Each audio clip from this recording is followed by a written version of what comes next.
Ces gens-là, ils n'ont pas de famille. Je me permets d'être leur famille.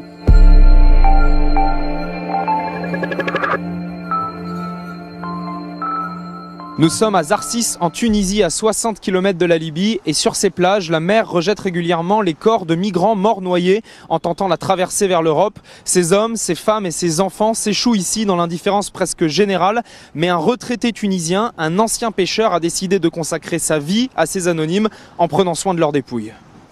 Bonjour Shams. Bonjour. Merci de nous recevoir. Merci. Pas de quoi enchanter. Ça, c'est la cimetière des inconnus.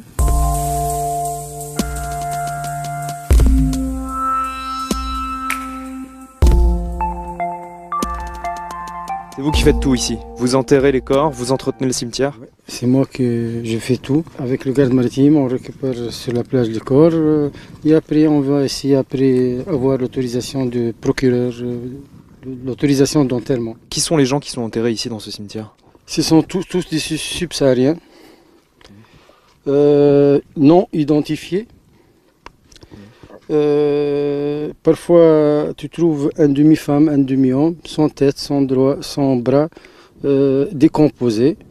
Ces gens-là, ce sont tous qui sont passés par la Libye. Et qui ont pris un bateau pour essayer de rejoindre l'Europe. Ce sont les bateaux de mort. Est-ce que vous avez déjà enterré plusieurs personnes en une seule journée? En 2017, au mois de Ramadan, chaque journée, on est arrivé dans une journée 5 cadavres. Tous les jours? Tous les jours, chaque jour de Ramadan, on enterre. Ça fait maintenant 10 ans que Shamseddine offre des sépultures aux migrants ici. Au total, il en a enterré plus de 400 et ils sont tellement nombreux qu'il a dû construire de nouvelles tombes par-dessus de plus anciennes déjà existantes. Il y a ici une femme et un gosse. On a trouvé ça sur la plage ici. Je me dis peut-être l'enfant c'est son enfant. Quel âge il avait l'enfant, vous pensez? Après le rapport médical, 5 ans. Je me demande parfois qui prend la responsabilité de ce crime-là. Ça, c'est la dernière, elle a presque un mois, 20 journées. C'était qui? C'est une femme, sans tête et sans jambe gauche.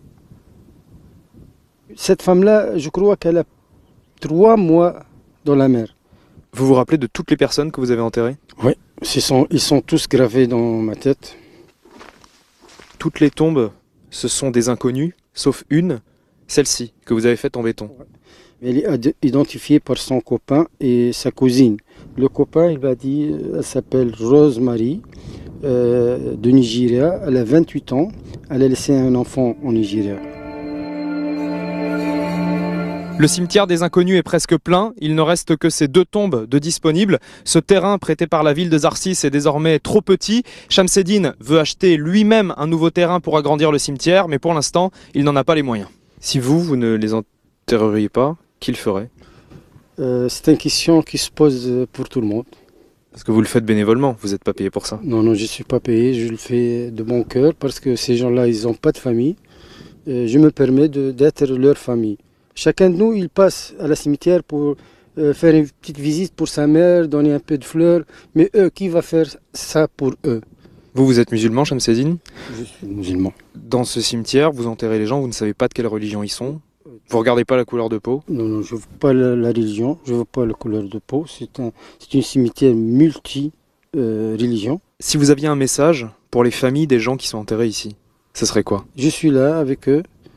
Il ne faut pas avoir peur parce qu'ils sont bien enterrés, ils sont bien respectés. Dommage que vous ne pouvez pas venir voir fils, mais je suis là, leur famille. Il n'y a pas que les corps des migrants qui arrivent sur les plages ici à Zarsis, il y a aussi des dizaines de milliers d'objets qui leur ont appartenu. L'un des amis de Shamseddine, Mohsen, recueille ces objets bénévolement et les entrepose ici dans une sorte de musée pour leur rendre hommage. Toutes les chaussures que j'ai ramassées appartiennent à des migrants clandestins. Je les trouve quand on entend qu'il y a eu un naufrage dernièrement, donc je trouve les vêtements et les chaussures. Ça, c'est des chaussures d'enfants que vous avez trouvées sur la plage, c'est ça? Oui, des chaussures d'enfants qui accompagnaient leurs parents. Ce qui me touche aussi, c'est un peu quand je trouve les souliers qui sont un peu rafistolés pour traverser le désert de l'Afrique vers la Libye. C'est pas facile. Donc ces gens-là, ils réparent un peu leurs chaussures dans des conditions très très difficiles. Pour moi, c'est un peu comme une bouteille à la mer avec un message à lire, à suivre. Vous avez trouvé combien de chaussures? Au total, je crois que c'est presque 6000 chaussures. Et j'ai presque une centaine de gilets ou même plus. On voit quelquefois, ils sont un peu noués et tout, donc c'était les corps qui sont sortis des gilets, quoi.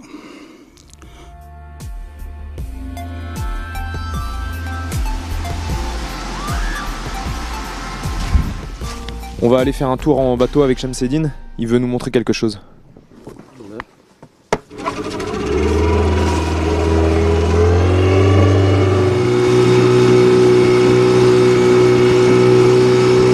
Ça, ce sont des bateaux libyens qui sont faits pour l'immigration clandestine. Tous, ils sont coincés dans cette petite île où il y a l'eau qui ne dépasse pas le 2 mètres. Donc ces bateaux partent de la Libye, ils échouent, ou ils font naufrage en Méditerranée, et les courants ramènent ici les bateaux et les corps. Oui, ils ramènent les bateaux et les corps. Combien de migrants les passeurs mettent sur ce genre de bateau? Ce genre de bateau, 400. 400 personnes? Oui. 400 personnes. Tous accroupis, qui sont un après l'autre, des lignes accroupies comme ça. Et là-dedans, dedans le bateau, ils mettent aussi des immigrants. Il y a parfois des gens qui meurent étouffés dans l'intérieur avec l'odeur de gasoil, le fumet de choquement et le manque d'oxygène.